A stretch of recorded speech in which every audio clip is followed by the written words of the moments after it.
How you can fix your USB-C docking station when it's not showing your monitors. In this video, I'll show exactly how you can do it, so let's get started.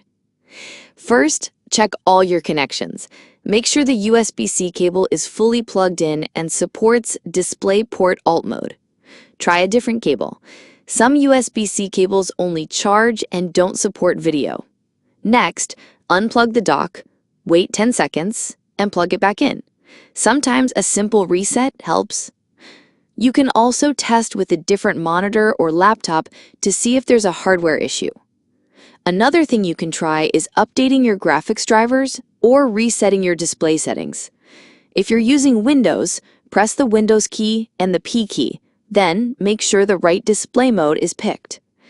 And remember, not all USB-C ports support extra screens, so check your laptop specs. And that's it.